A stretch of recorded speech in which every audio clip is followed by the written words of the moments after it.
A real ally would have put women's basketball first, but Greg did the outline. You're listening to Can't Read, Can't Write.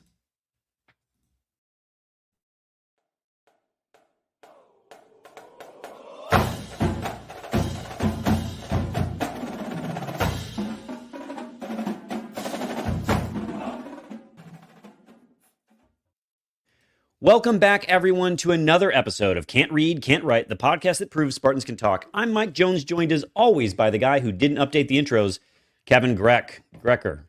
How are you doing? Update the intros from when? From last week, or when did From the last time. From the last time. From the last time. Yes, my mistake. I won't let it happen again. Hey, Mike Jones, what have you been up to since the last time we spoke? And how long has that been? Well, we talk regularly, so, you know. Right. Very good. Man, lot to cover this episode. For a time when there was very little football news and truly zero basketball news, Yep. though I guess we can talk about whatever we're calling the game against Oakland and Detroit. Quite a bit going on. Women's basketball blowing up right now. Huge win. Hockey goes on the road. Sweeps number 1 Minnesota. Asterisk around that a little bit. But not bad. Not a bad week. Not a bad time in Spartan athletics. Yeah. And it was heading into the beginning of the weekend. I was like, we're not going to have a ton to talk about this week. And then Jonathan Smith and company pick up a few signings from the portal or commitments from the portal. And MSU hockey, to your point, sweeps on the road. The women win an intense game at the Brez.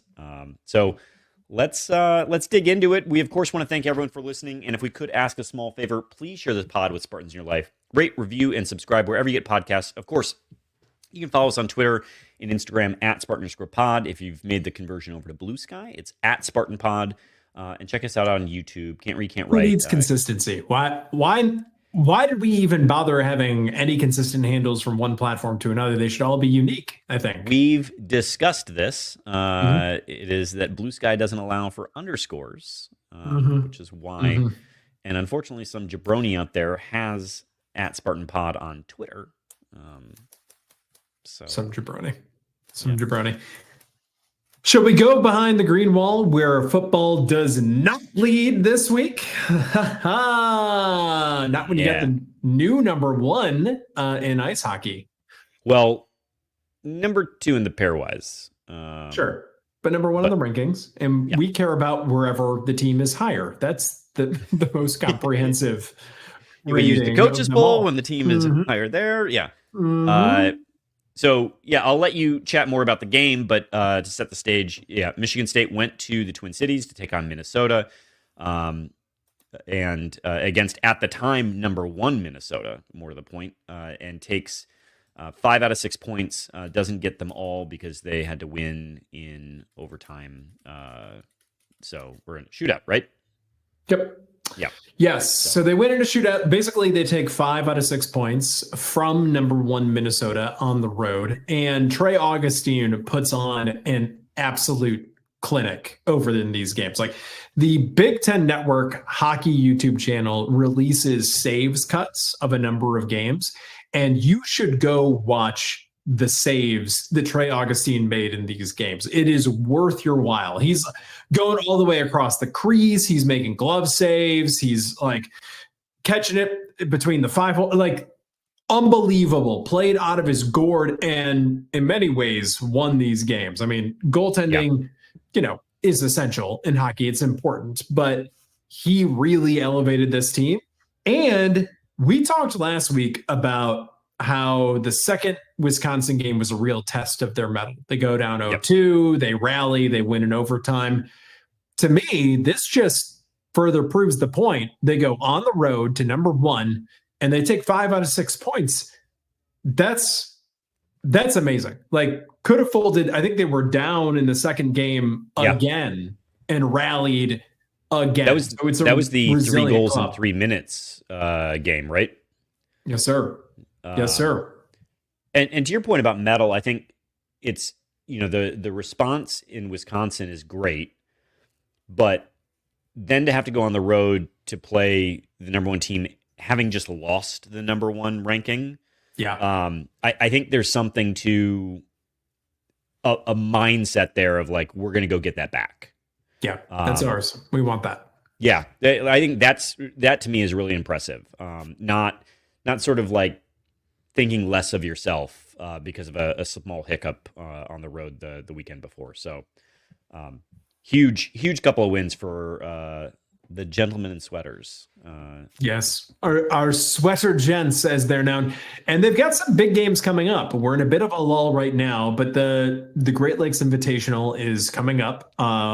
We probably don't have to cover that this week. I think we can cover that next week. But if you're going to be in Grand Rapids over the New Year timeframe, go support our guys in sweaters, man. Put on your green and white and head on down to whatever that place is in Grand Rapids. What is it? Is that where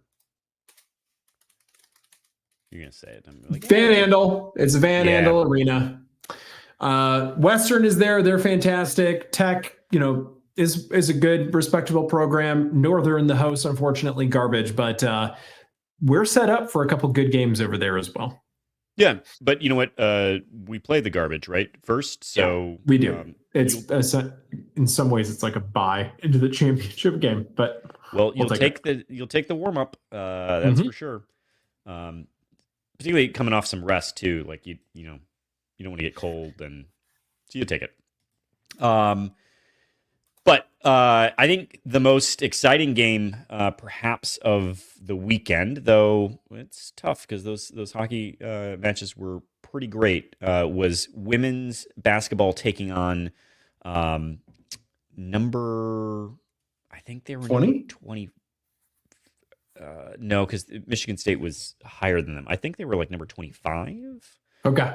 Iowa. Either way, takes on a ranked Iowa team at the Breslin Center. Comes down to the wire, winning 68-66. And there's actually a fair amount to chat about in this game. Yeah, especially at the end of that game. So MSU handling Iowa pretty well. I think like at one point with like 3 minutes left, they were up 7-8 points or something like that.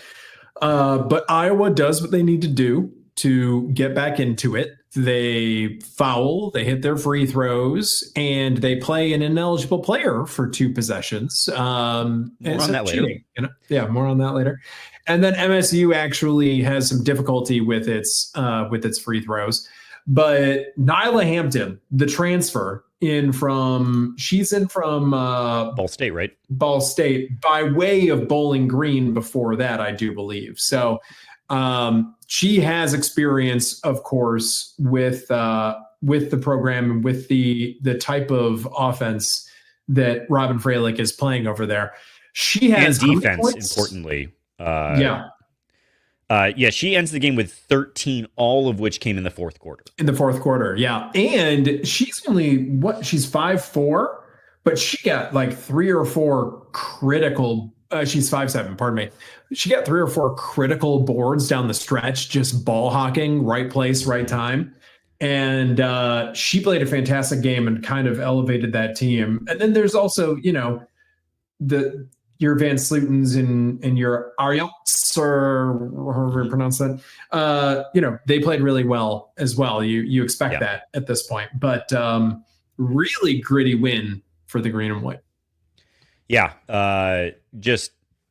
I know we've talked about it, but it was on the Big Ten Network for those who might want to catch a replay of it.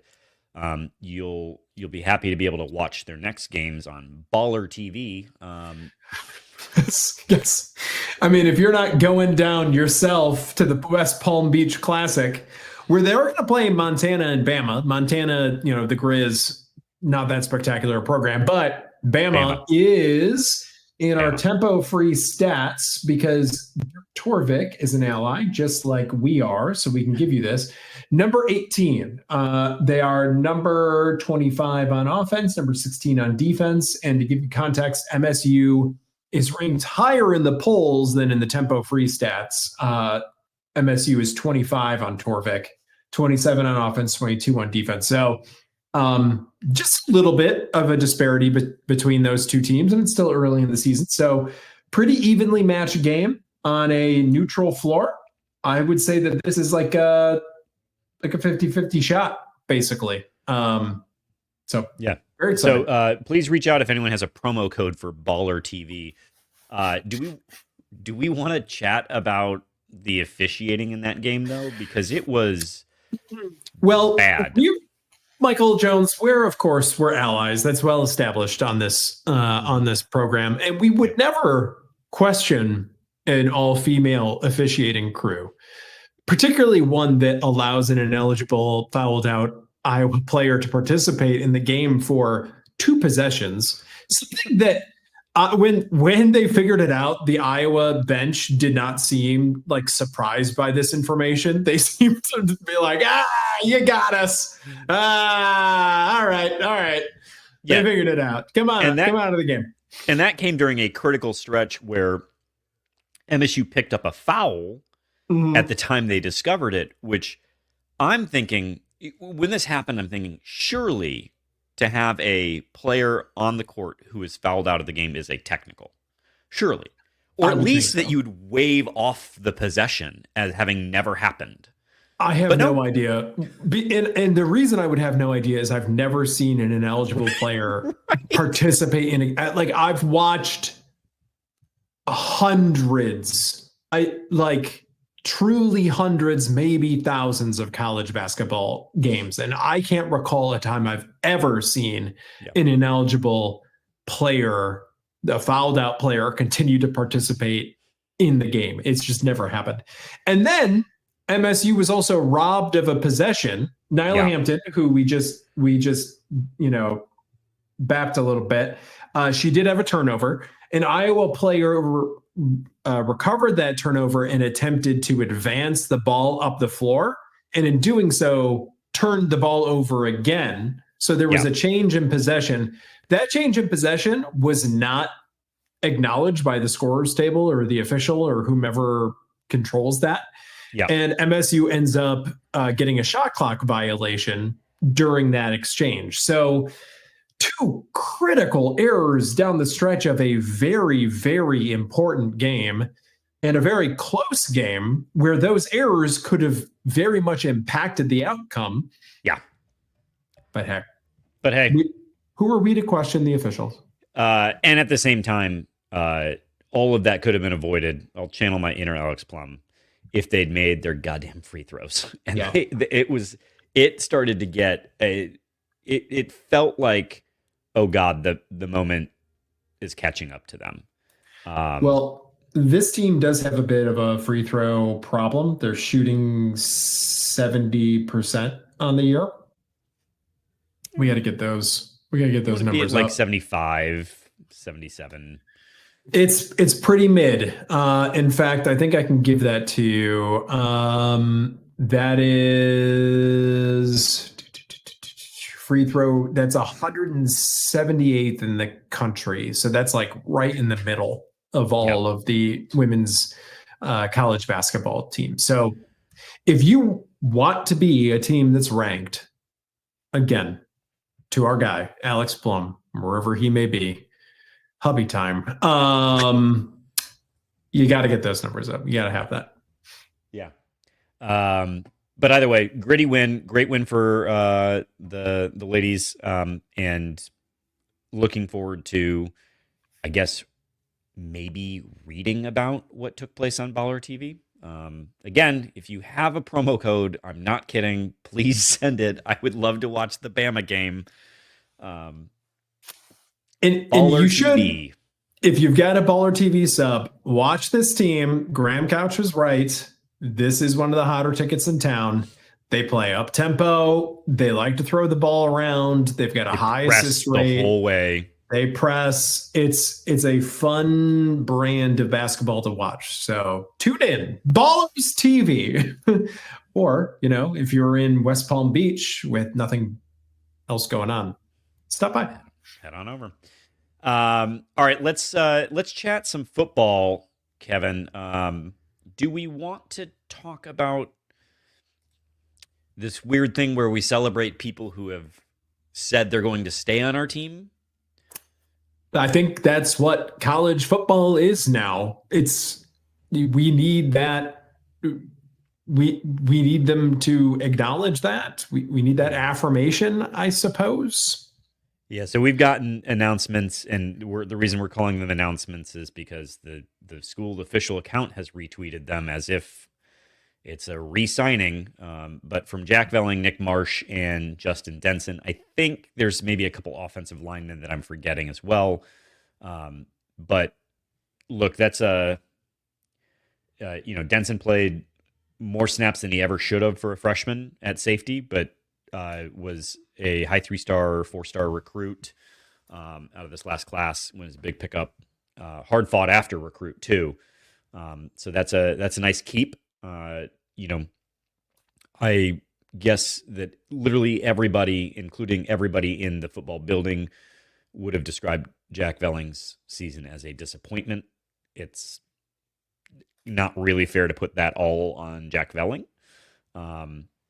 It might be not fair to put any of it on Jack Velling for that matter, but either way, Velling will be back. And then Nick Marsh, obviously, monster season, the most consistent playmaker on the team, is back. And so that's a nice little core you've got there of some younger and older talent. But the Spartans add, at the time of recording on Monday evening at 9:00, 3 commitments from the transfer portal. So first up is Luke Vincic. Is it Luke or Luca? Luca Vincic. Interior offensive lineman from Oregon State. I was going to say, this generation doesn't produce Lukes. Millennials name their children Luca. Yeah. There's not. I guess this would be Gen X. Still, Maybe. I guess not a lot of Lukes. So Luca, it is. Yeah. So Luca, interior offensive lineman, transfer from Oregon State, played while not a starter and was slated and expected to start this coming year. Has played in 22 games and comes in with 2 years of eligibility remaining. So you like seeing that amount of playtime. To the extent that these things matter, and again, we're going to try and stay pretty tempered about our commits from the transfer portal, because whatever, as discussed in previous episodes. Yeah, maybe accosting straight up Matt Sheehan for this, but Oregon State fans on their message boards seemed disappointed to lose this one. And how did Oregon State fans seem with the knowledge that they lost this one to us, of all programs? I'm sure that was very, very chill. No problem at all. They looked right past that. No ill will. Well, I don't know that we should read too much in it, because they were also disappointed to lose Aiden Childs, and there you go. It was fine. Yeah. But anyway, so that's an important pickup. We've chatted about it before, but the interior of this offensive line is really resetting. Whether Luca ends up winning the starting snaps or not, this is still a really, really important pickup for Michigan State. Next up, Omari Kelly, wide receiver from Middle Tennessee State University by way of Auburn.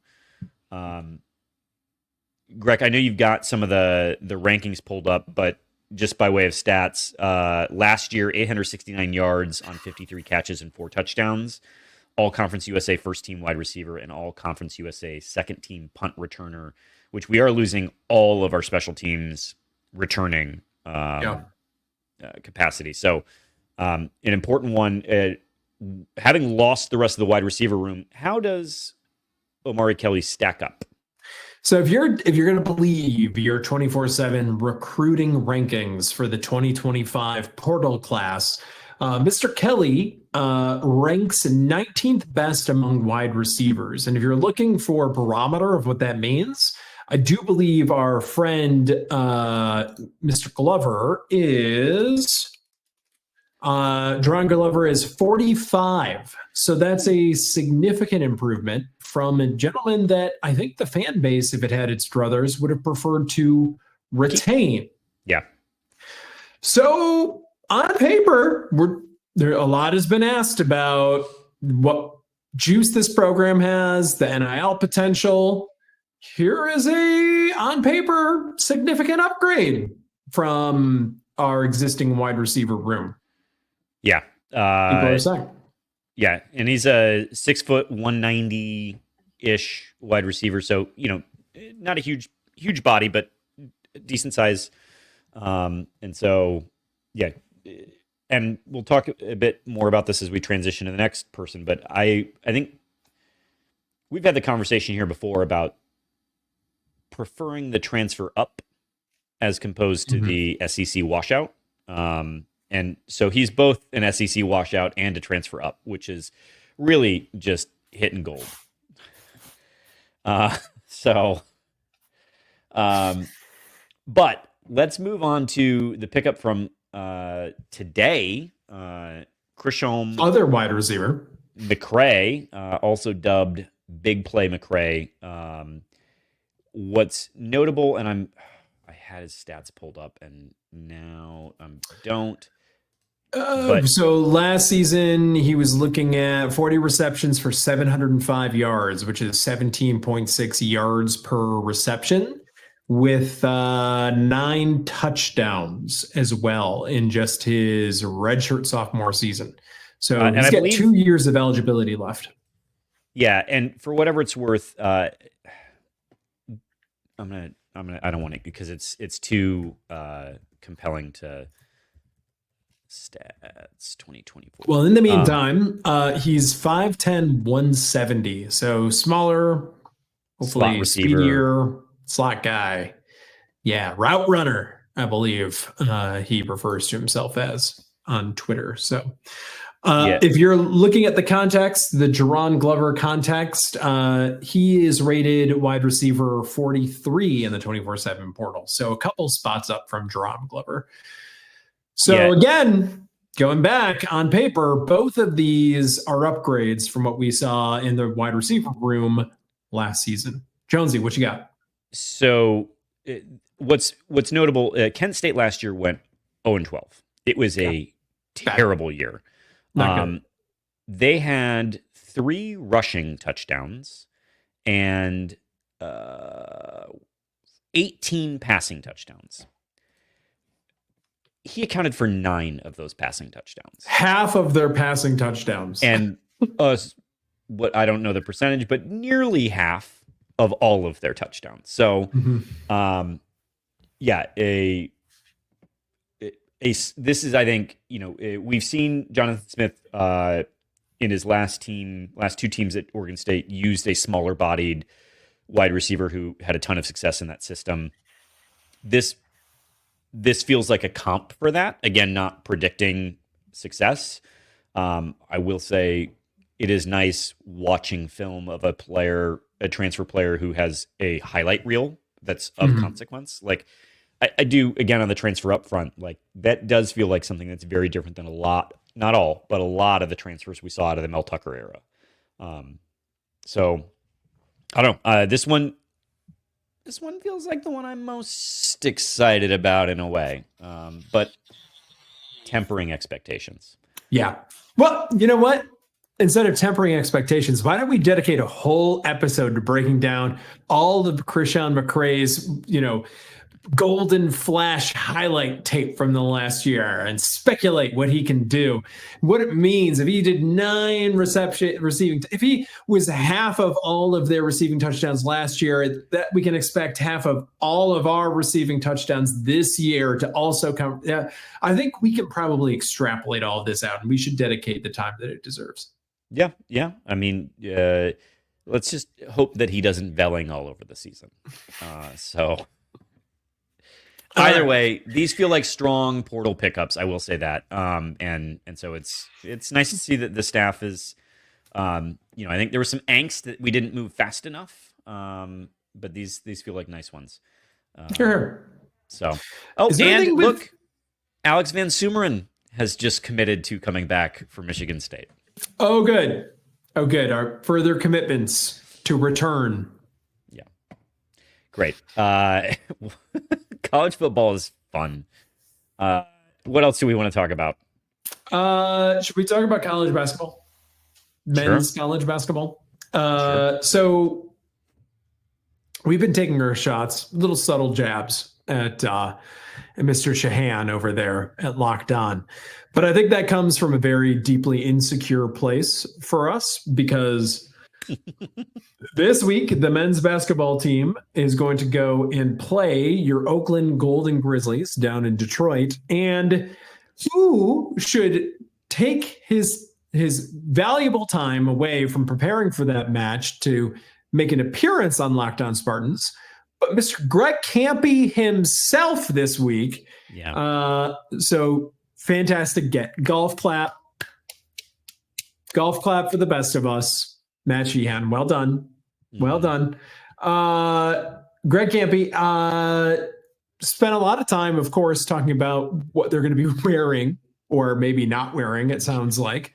A jab at, I believe, both Trump and China in the same. Said he ordered something from China. So he says, God knows whether it got here or if Trump got to it first or something like it. Campy was great. Campy is fantastic. I think Campy can probably spring the 25% tariff on that one. But anyway, really good get for Sheehan. Entertaining interview as always with Greg Campy. So who called his team stupid? Oh, that's right. Because he runs really complicated defensive sets. Is that what it is? And it's hard onboarding a whole new crew from last season when they were darlings. So Oakland is, if we're looking at your Ken Palms, hold on. 192.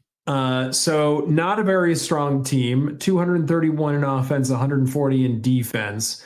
Would expect that a top 25 MSU team would do a pretty good job of dispatching the Oakland Golden Grizzlies, but maybe we see Tom Izzo in a Santa suit as it happens. Yeah. Although I think Campy did also comment on that. We can't give everything away from Matt Sheehan's podcast. Just after you're done with this one, go listen to that. Good job, Sheehan. Well done. Yeah. And then come back to us because sometimes we have Matt Sheehan on this podcast. The one thing I wonder about is, Oakland does have a ton of new players, and we did say, can't be called his team stupid, but they've had some time off between their last game and then this one, much like Michigan State going through finals. So the one just caveat I think to all of this is it's possible Michigan State gets a little cold from the time off. And it's also possible that Oakland was able to install some new wrinkles into their offense and or defense that they weren't able to get sorted out beforehand. So if this is a game, I think it's probably that would be the reason why. But you're right. Michigan State should roll in what is essentially a home game for us. Right. So I think the last thing we got to chat about is the news that came out shortly before we started recording, which is that Leah Johnson, the women's volleyball coach, and Alan Haller have mutually agreed on a parting of ways. I think the direct quote is mutually agreed that she will step down as head coach. Oh, yes. To the press release. That is actually a very important distinction, that she will step down. It's got some Susie Merchant vibes to it. A little bit.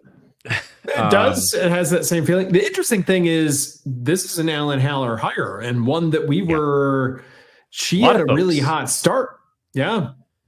Yeah. So, and she's getting, presumably, the board voted to pursue this and the development of it, a new Olympic arena on campus. So that would suggest to me that there's not a lot of complaints that she could make about resources. I don't know. We don't have any information about this, but interesting that Alan Haller hired Leah Johnson, and then also now we're here just 3 years later. Yeah. And, I think you'll look at the records, and like last season they were 13-18, including 6-14 in Big Ten. But they had a couple big wins. They also played in front of the second highest attendance crowd in program history. From a and in a sport where it's sort of like wrestling, volleyball is not that dissimilar in that there are some people who are really good at it, and then there's everybody else. Mm-hmm. You're saying programs that are really good at it, not individual humans. Yes, yeah. So like Nebraska, an elite volleyball program. Wisconsin just beat them for the national championship a couple years ago or last year or whatever it is.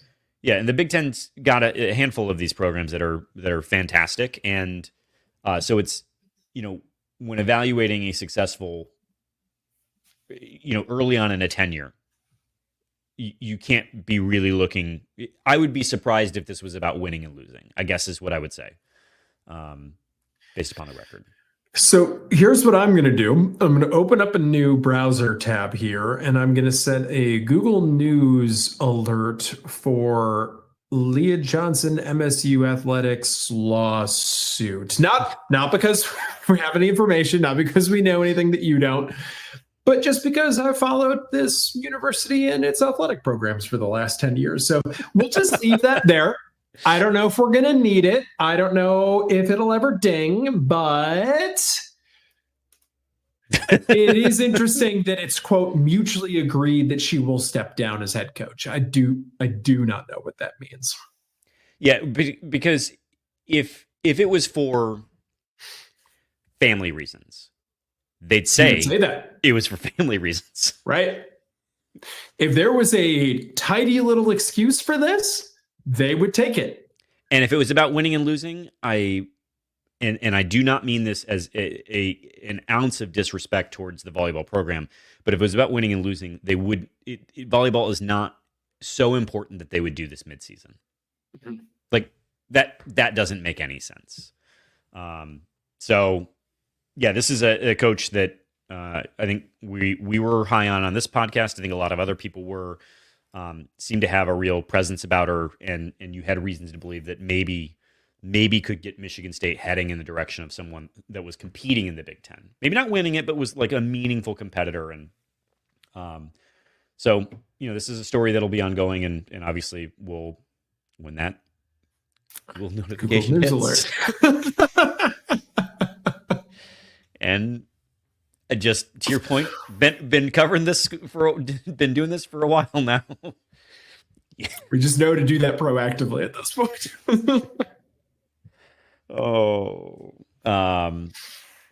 But we'll see. All right. Anything else behind the green wall, or do you want to talk about Mama's Mercantile and Eatery? I would love to talk about Mama's Mercantile and Eatery, and here's what I want you folks to do. I want you to go to mamasmerc.com because they have a brand new menu out, and there's some really great stuff on there. Some recipes that I know very well. The pork chili verde is fantastic. They've got some enchiladas on there that are great. The thing that I'm particularly eyeballing, though, is the seasonal cocktail menu. Looks absolutely incredible. There's a French M22, Kevin. There's great. A play on the French 75 that looks pretty fantastic. And then there's one called How Are the Roads, which I feel like is really not maybe the message you want to be sending in a cocktail, but I get the gist. They're all seasonally themed.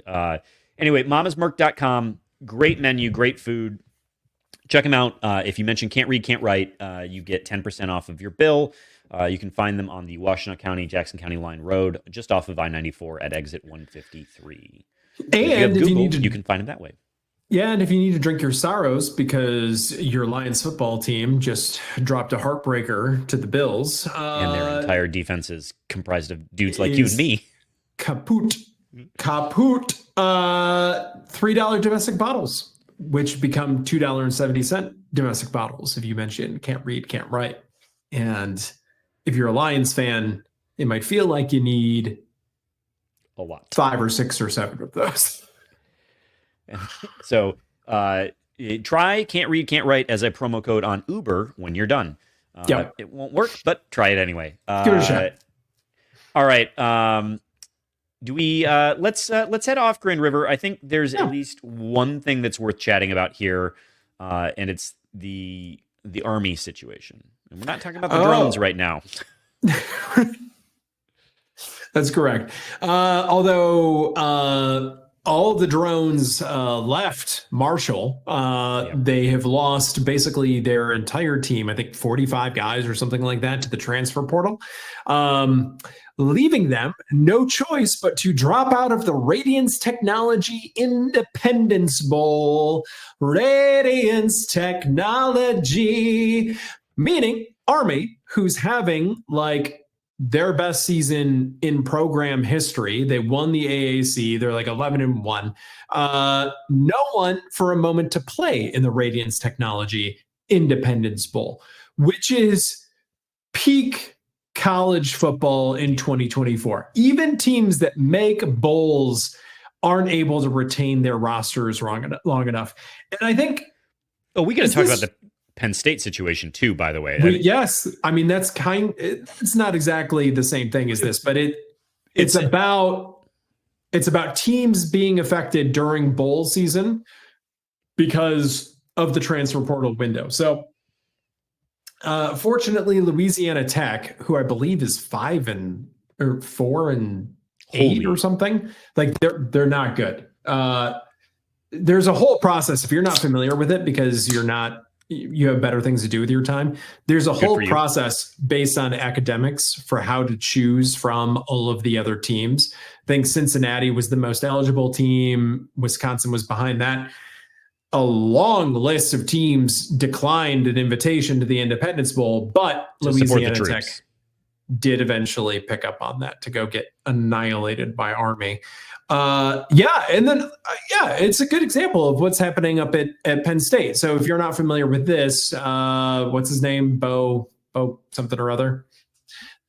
Penn State's backup quarterback, reluctantly, who plays and probably is pretty good. Yeah, just not Drew Aller level. Right.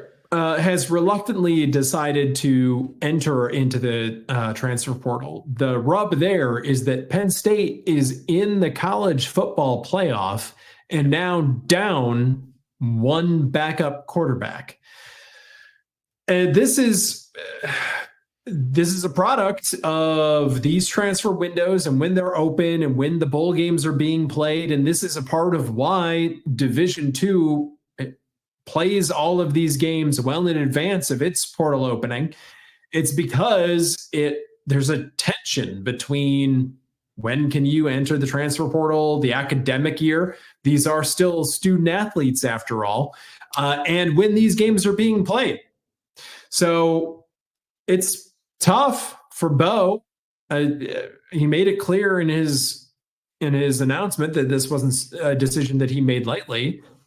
But it's like, does he have a choice? Right. Because at some point in time, presumably he has more value than he's just in NIL than he's getting at Penn State right now. Right. And if you're good enough to, let's say, play in the ACC, I don't know if he is, but I would assume so. Then even you're probably going to get more rev share as a starter at the ACC than you would as backup in the Big Ten. Mm-hmm. Plus whatever compensation you may or may not get from a collective.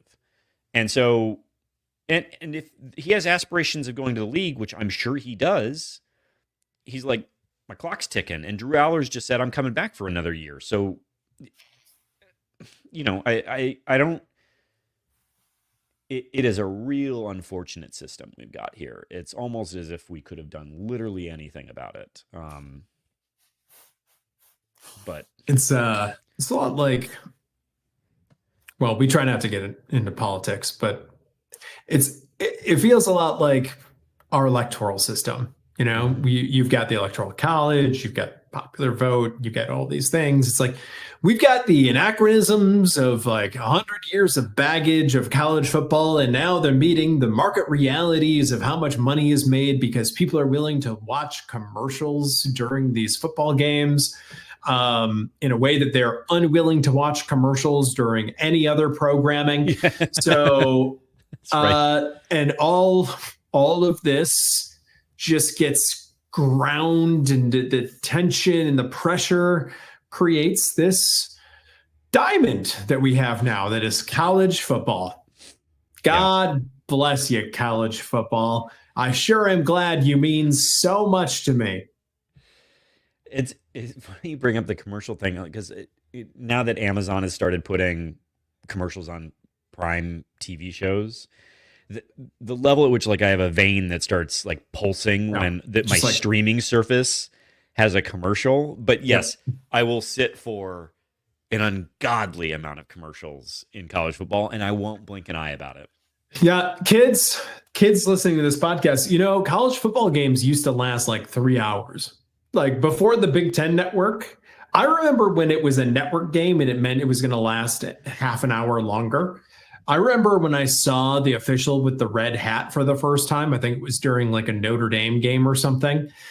And now we've just accepted it. It's like 2 bye weeks in Big Ten football during Thanksgiving weekend. It's like we've just accepted this enshittification of college football time and time and time again. And we will continue to. And so, Penn State is unfortunately, and it's not like I care about Penn State a whole lot, but is the recipient of sort of the latest headline grabbing, in addition to Marshall, instance of this is stupid. So hopefully Drew Aller doesn't get hurt in the playoff. So. All right. Anything else that we want to cover off Grand River before we go take those Twitter questions? No. Let's dive into them. And up first is, of course, if folks aren't on one of the social medias that we announced before, you can contact us at can'tread.can'twrite1855@gmail.com if you want to participate. And first up is Mike Jones. What a week. Basketball didn't lose, football didn't lose, women's basketball didn't lose, and the hockey team took 5 of 6 points on the road at number 1 Minnesota. Why can't we have more weeks like this? Why can't listener Mike Jones be host Mike Jones? That was a beautiful opener to a podcast. I think listener Mike Jones, upgrade time. Plum and I are going to have a vote. We're going to get rid of podcast Mike Jones. You're up, bud. You're in the seat. That's well said. Appreciate you. Next up from Thomas Zambiasi, why do people want the stadium to be so symmetrical? I'm cool with upgrading the east side as long as it looks different. I think it's fun. They will be different. What I've heard, we've been told it will not be symmetrical, Thomas. You're going to get your hope on this, your wish on this. Expect that it'll look different. I don't think that there is a plan yet, like a concrete plan. I think it depends on how much money they can raise through private donations. I do believe that there is a brick plan. And if you, dear listeners, are interested in contributing to that brick plan, the athletic department is happy to accept your brick money right now. So just in the same way that Graham Couch asked on Twitter if we're a serious program, maybe you should show up. If you're actually serious about wanting to brick the stadium, now's the time to write that little check to have it done, because it could be in the plans if MSU raises enough money. Next up from Thomas, where were the Big Ten / Fogo de Chao? Is Yeah, that what it Fogo is? de you, Greg, you've eaten at a Fogo de Chao. Yes, I'm actually aware of. I didn't want to pronounce it, but I have had client dinner at Fogo de Chao. Anyway, uh, where were the Big Ten slash Fogo de Chao people on the 6th of January 2021?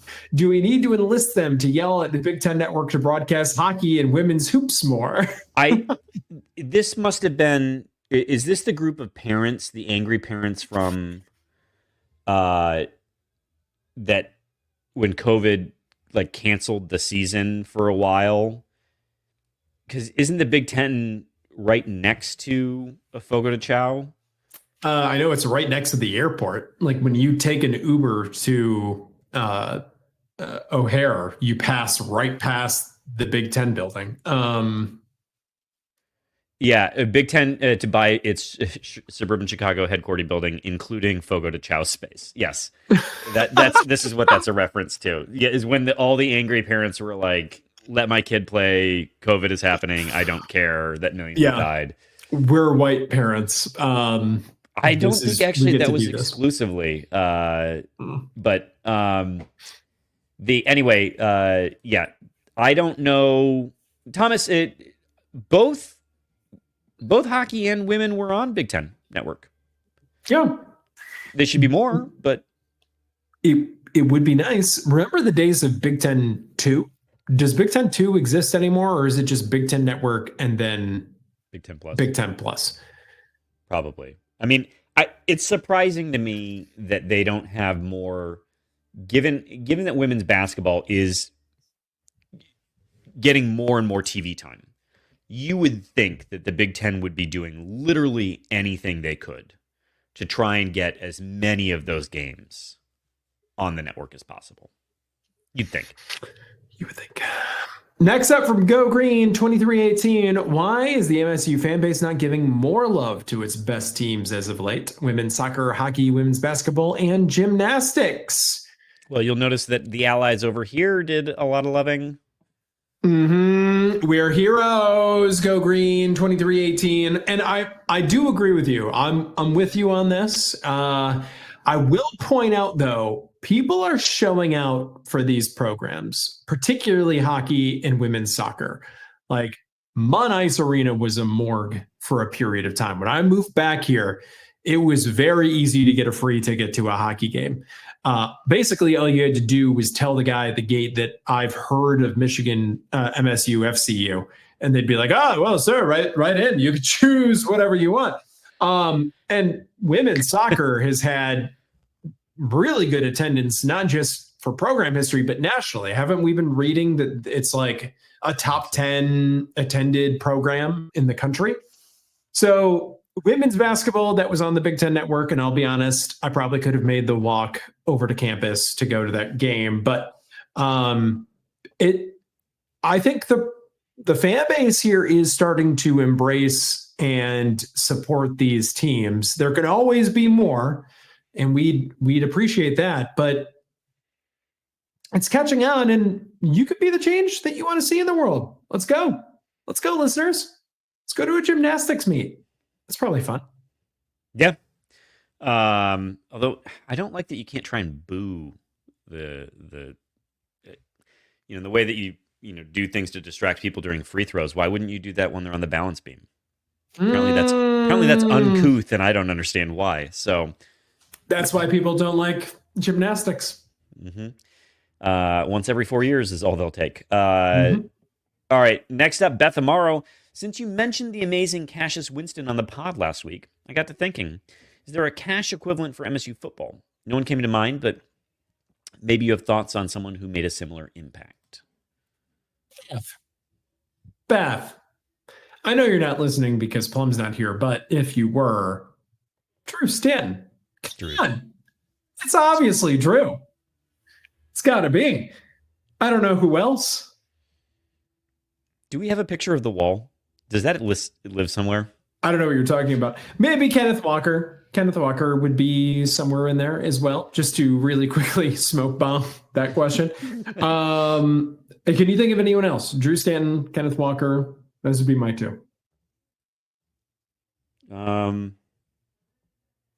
Javon Ringer had, I mean, there was the whole Chuck Norris joke thread that was fantastic online forever ago. But it's Drew.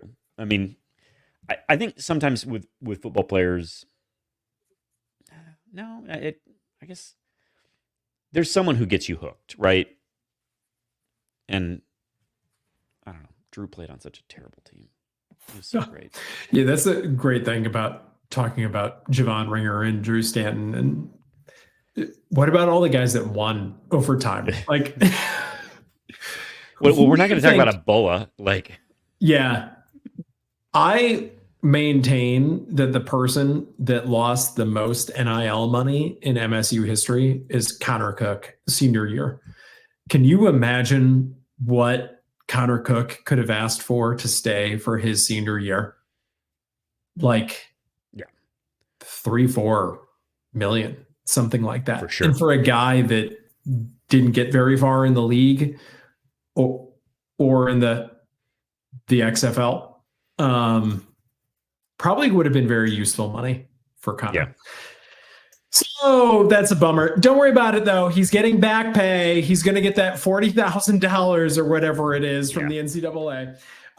Next up for Beth, assuming you could get Alan Haller to come on as a guest. Alan, we know you're listening. You're welcome if you want to. What question do you want to ask him, but probably wouldn't out of decorum? Would we ask about Leah Johnson? If I had answered this question before the Leah Johnson news, I would have said, Alan, what the fuck are you thinking?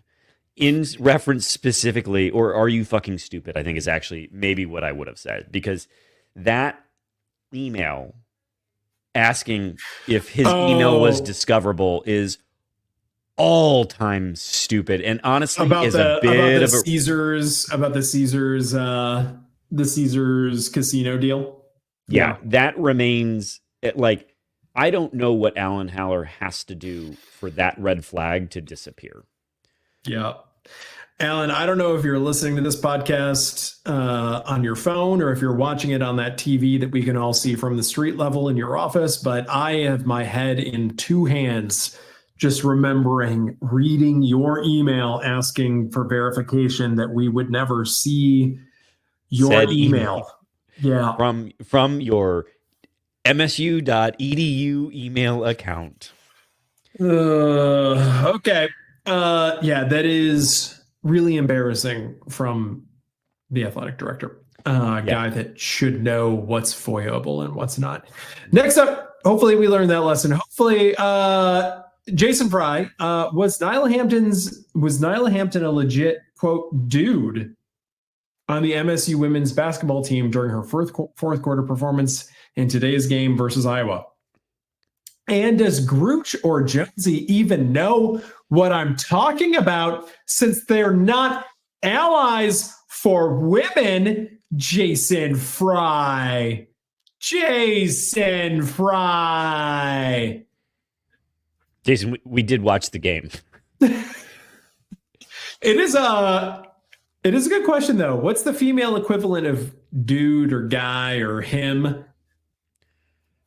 Her. We can do her. That works. That one's easy enough. Yeah, that one's dudette doesn't feel right, and gals doesn't feel right. Gals, peak gal, top gal. I think you're probably. I think this is their opportunity to take back chick or broad.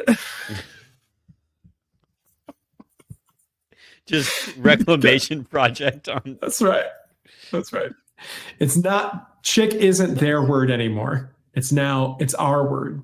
Yeah, so it's not women that and their broad. allies. It's what a broad is. What that broad. What if you just say like lady, like really with, I don't know. It's not great. We've got some workshopping to do. Listen, if you're watching on YouTube, feel free to comment yes or no on broad, as Greg is suggesting. And then if no, what your next best suggestion is. Yeah, give us something better than broad. I dare you. You don't have it. Next up from Graham Couch. Next up from Graham Couch. What kind of MSU fan podcast asked? It sounds so hateful when he says fan podcast. Like, what are you? Were you from the Couch in the Rube Studios looking down on us, Graham? What kind of MSU fan podcast asks for questions before the biggest game of the week? When did you put out the call for Twitter questions? Was this before the hockey game or before the basketball game? It would have been before the basketball game. I was actually late getting the questions out because normally for a Sunday show I put them out on Saturday. And then obviously could have waited since we were planning on recording on Mondays. I should have waited until after that game and put it out then.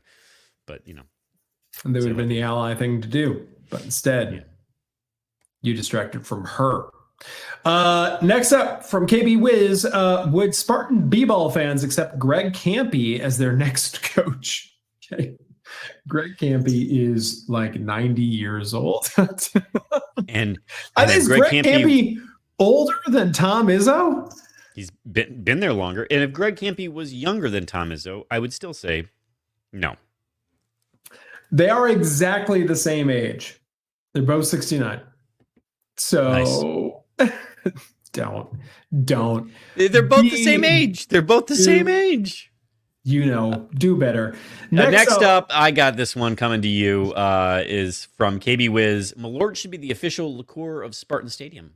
Why not? The only reason why not is that it's kind of borrowing from Chicago, right? Isn't Malort just like properly a Chicago thing? I guess we could be like, we're doing a little taste of the Midwest, baby. We're going to have chili dogs. We're going to have Detroit style pizza. We're going to have Malort. We're going to have Boilermakers. We're going to have hams, beer, and the beer lines. What's the weird thing that they eat in Indiana? There's sprickets. Are they down there eating sprickets these days? Hay? Are you talking about hay? It's like a sandwich. The pork tenderloin sandwich is like the Indiana thing. It looks weird and not good. And I'm normally about stuff like that, and your geographical dry and bad. That actually, all of a sudden, that's right up my alley. I was afraid that this was going to be like a Sweet'em situation where they were going to put like tartar sauce and mayo on that thing, but it's like a giant sort of country fried pork tenderloin that's pounded out real thin, and then they just stick it on bread. Like it is, the meat is larger than the bread situation. I'm in. Okay, actually, I'm about this. I'm about to be man on the street down in Indiana having one of those sandwiches. But that's the only reason. Although I will say, KB Wiz, everyone in the stands this year probably felt like they were drinking Malort during the game while they were there. There was not enough alcohol to keep people in that stadiums, and that says something. Yeah. Next up from Spartan 1963, do you have faith in our NIL being able to land, any substantial upgrades in the portal? Well, asked and answered to a degree, buddy. According to the 24/7 wide receiver rankings, the answer is yes, 2 times for what that's worth. Yeah, and I think the real question is going to come at running back. I doubt we're going to be able to like upgrade there. And I think our stance on the pod was that Nate Carter and Cameron Lynch-Adams might have been a really pretty good pair of running backs if they had an offensive line that prevented them from getting hit in the backfield every single time. So the upgrades need to come at the line. That's just what it is. Next up, Stupidest Shardy, 2024 has been deemed by many as the year of hate. In that spirit, Greg, who's your most hated MSU reporter, insider, or Twitter presence? I mean, it's a big kumbaya thing over here, right? Like everyone just gets along with everyone else. There's no. Yeah, and we definitely didn't say through clenched teeth that we were happy for Matt Sheehan in his Greg Campy interview. And Graham Couch didn't decide to come down from his ivory tower and just look down on us via a Twitter question. That definitely didn't happen this episode. This very episode. We also, last episode, we definitely didn't take a shot at This Is Podcast and the host over there for maybe or maybe not betraying his alma mater and the team that he covers live on the air as color commentator during the football season. Who else? Who else is getting our ire right now? Well, we don't really talk very often about the man who printed out MSU-themed Raise the Flags to attempt to sell.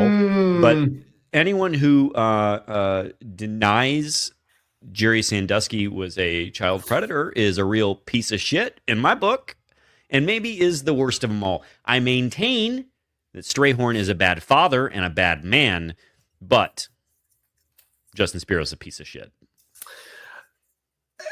Should we add to this list? This is an oldie but a goodie. I still do not to this day, and maybe will never understand the reason that the Detroit News decided to cover the Curtis Blackwell litigation against the Tony Paul. Tony Paul being just a big old mouthpiece for one of the most transparently bad litigation efforts against the university, to the point where, let's not forget, published a puff piece about Donnie Corley in the middle of all of that, trying to help rehabilitate the dude that did the sexual assault, as if doing the sexual assault is less bad than being the institution where the sexual assault took place. Right. was essentially what was implied with that decision. Yeah, I can't believe it. Thank you for the reminder. Thank you for the reminder. Maybe someday we'll have Tony Paul on to clear the air on that whole thing. Honestly, that would be he would never do it because he'd be like journalism. And because cops and journalists are very similar in some regards. But yeah, that'd be a lively one. And I think while we're at it, just because Year of Hate, I think it's worth remembering that Chris Beard still has a fucking job, and he's a piece of shit too. And we haven't brought that up in a while. And that has nothing to do with MSU reporters, insiders, and Twitter presence, but it is worth noting. Where does he coach, though? It's Ole Miss, right? Oh, I thought it was Mississippi State, but you're right. It is Ole Miss. It's Ole Miss. I was going to go with the other MSU. Him and Joey Freshwater, match made in heaven. Next up from G Money, watched my brother walk this weekend. Graduated from the MSU turf program. Proudest moment of my life. Good for the G Money family over there. That's very nice. Yeah, and you know what? I think that's awesome as a brother that you were super stoked for him. That's great. Yeah. When my sister walked at MSU and I had to go to that graduation, I definitely also felt that it was the proudest moment of my life. Definitely not that it was inconvenient that day. That's not. I don't really remember at all how I felt, but probably the proudest moment of my life. Good for you, G Money. Do we want to talk about other people who walked that day? The day my sister walked? I don't know. The day that G Money's brother walked. Oh, no, thank you. I think I know what you're referring to, but I'm not interested in giving that any additional space. Wait, here's Strayhorn. Stop me when he, in terms of maybe bad Spartan. Oh yeah. Off the scales. Oh, okay. All right. Not a Spartan at all. I guess at this point, I would suggest neither of them are Spartans. Next up from G Money, what was your favorite Augustine save this weekend? Wow, really? The listeners could have just sort of outlined this for us. How many is the number one and number three? Pardon me. How is the number one and number three game on Big Ten Plus? One of them was on the Big Ten Network. The other one was on Big Ten Plus. But dude, I don't know which one would be my favorite. I'm a I'm a sucker for those cross the crease, like sliding across saves. I like Mm-hmm. those. Give me one of those anytime. But again, I'm going to put in a plug for the Big Ten Network Hockey YouTube channel. Go watch the saves cut. It is worth your time on both sides. The Minnesota goalie also played out of his head. It's awesome. Yep. And finally, from G Money Jonesy, which basketball team in conference are you most worried about? Maryland and Rutgers are mine. Let's see here, because If we're going by efficiency numbers and not by rankings, because Oregon's the highest ranked team, but they are not the highest ranked by the efficiency metrics. In fact, UCLA is, and by then a fair amount over Oregon. Yeah, Oregon is ranked as a team much higher than it is efficiency wise. Illinois is a team that's playing really well right now. UCLA has some chops. You're absolutely right on Maryland. They're right in there as well. Purdue isn't running away from it, running away with it, I think is the better way of saying it, in the way that we thought they might. We thought maybe at the beginning of the season they would be like a tier up from everyone else. They don't appear to be. So it is a bit of it's an all-out brawl for the Big Ten, where the winner might have 7-8 losses at the end of this thing. Like, and MSU could be right in the hunt for that. Have you hat tip to Verbose Dutch, who sent over the predicted schedule on Torvik? Mm-hmm. Until we get to February, Michigan State's only not favored in 2 games. So I don't know how much we've talked about this, but with the 4 new additions, I think this podcast has always felt that the regular season Big Ten championship matters more than the conference tournament. Well, we didn't start hanging banners for the tournament until recently, and I think it was yeah. Are we getting to the point now, because there's so much asymmetry in the scheduling, that like maybe we have to start accepting the Big Ten tournament as being the true Big Ten championship? No, not a chance. And here's why: because we don't look at any of our Big Ten championships differently if they've been split, right? Right, but also those were one at a time when everyone played everyone.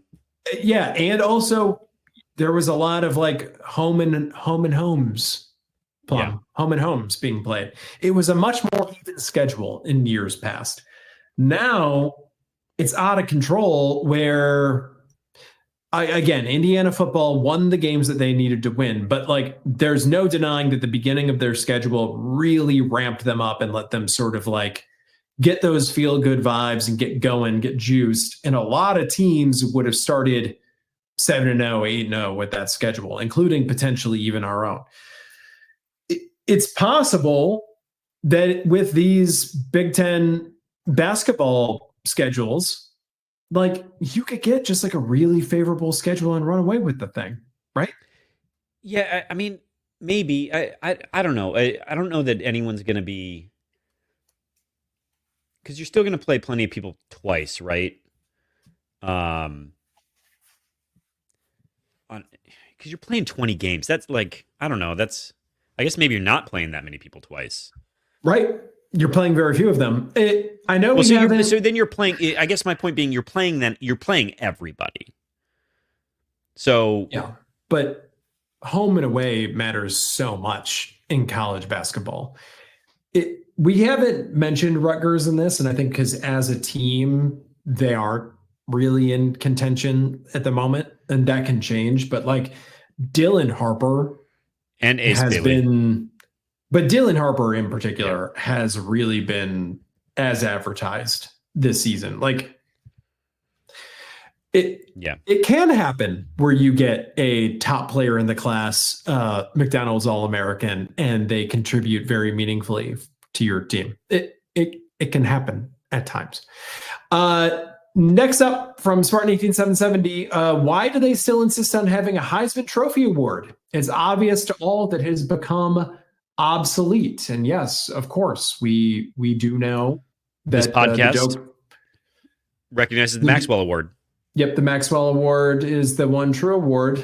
Or no, the Walter Camp Award. Oh, yes, you're right.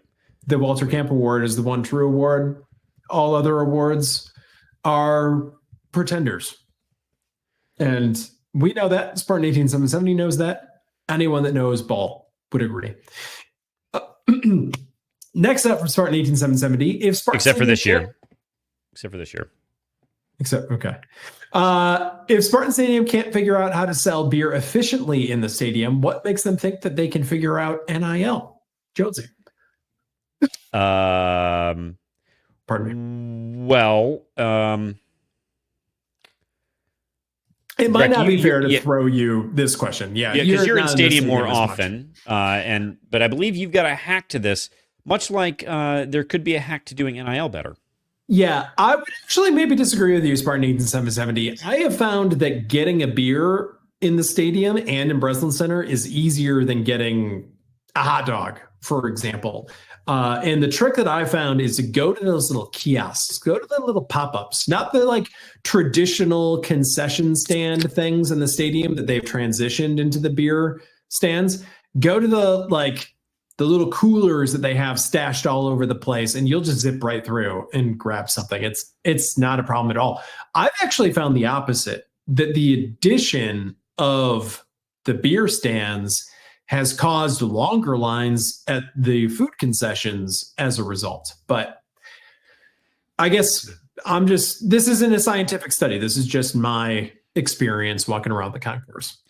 But I think Spartan 18770, to tie it all back, if your athletic director emails wondering out loud if an email is FOIA-able, then you are fair to wonder if he can figure out NIL. That is, and Greg's, Alan, if you're not watching, Greg's hands are back in, or rather his head is in his hands. Again, if we're not on that TV. I can see the wrinkles actively coming to be because he pressed so hard. No.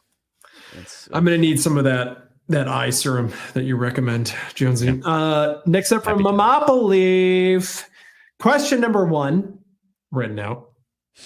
What do you think about not directing my good questions to Jonesy? What does that mean? And you know what, Greg, you know what I love about this question? There's an implication to it. Implied in this question is that not all of her questions are good. And she knows that. And she has taken the good ones and traditionally directed them to you. Or that you all have sent them over to me. But this feels a bit like an own goal situation here, Mamapaleaf. So Greg, I will send this one over to you. That is a good question. We covered a little bit earlier, but it is a good question. What is it about Louisiana Tech 5 and 7 that garnered them an invite to fill in at the Independence Bowl after Marshall opted out, as opposed to Michigan State 5 and 7 being considered to riverboat down to Shreveport and show what they can do? Mamapaleaf, you had a good question, then you ruined it. Riverboat down to Shreveport. I think you need to just hold it for a second and say, did I need that? Well said, Mamapaleaf. Down to Shreveport. So there is the list, and it's like the ARP or whatever. That's the academic ranking of how the teams, and I guess Louisiana Tech is 5 and 7. So pardon what I said before. Thank you for the correction, Mamapaleaf. But I believe MSU was above Louisiana Tech in those rankings, which would imply that MSU was offered that spot and declined it. And I think the reason would be, bro, the locker room's mothballed. Like, yeah, we're moving on. Team guys are in the portal, new guys are coming in. Like, we had this discussion a couple of weeks ago. Like, we're refactored onto next season. We are not going back. Can I say that? Am I allowed to? I can say we are not going back. That's not going to trigger anyone. Okay. Next up for Mr. Neurotic Pants. Number one, I don't think that MSU under Smith will always finish 500. I do think we're looking at primarily 7-6 teams with mostly adequate coaching and some decent transfers here and there. Smith is still under 500 as a coach. Grooch is one of the podcast's most intelligent people. And it feels really authentic when you have to call it out like that. What say you? Honestly, if he just hadn't done this, I would have said something nice. But go ahead, Greg, as one of the most intelligent people. As one of the most intelligent, one of the perhaps maybe the third most intelligent person on the podcast. So I would point out that Coach D, when he was hired at MSU, and I know the circumstances are different, was an under 500 coach, I believe, for his career. So I think this can still be done. I understand that we're coming off a couple of demoralizing years, maybe 5 of the last 6 demoralizing years. But I think MSU's natural place in the Big Ten is still somewhere in that 8-4, 9-3 floor type area. I'm not expecting us to be Ohio State. I'm not expecting us to go 11-1, 12-0 every year. But I am expecting that this is a competitive team that wins games against teams that it should. Yeah. And those would include your Padu's, your Indiana's, yes, your Indiana's, your UCLA's.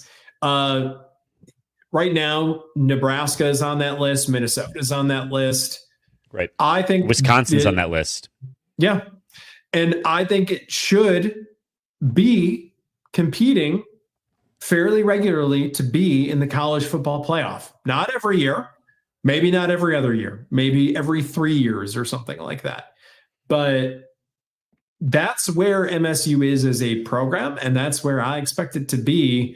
And I don't think it would be acceptable, honestly, Mr. Erotic Pants, to be a primarily 7-6 team. I think MSU's get too many resources for that to accept that. Yeah, the one thing I don't love is that Mr. Neurotic Pants called Mel Tucker a mile away. And we pushed back on that. It's because we're allies. That's right. Grooch, as one of the more interesting people on the pod, this is actually for Plum, but I'm just going to send it over to you. Perhaps the third most interesting person on the pod.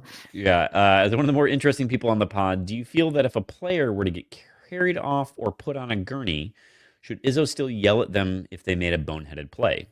Maybe you can get in the rig with them and yell at them all the way down Michigan Ave as they head towards Sparrow.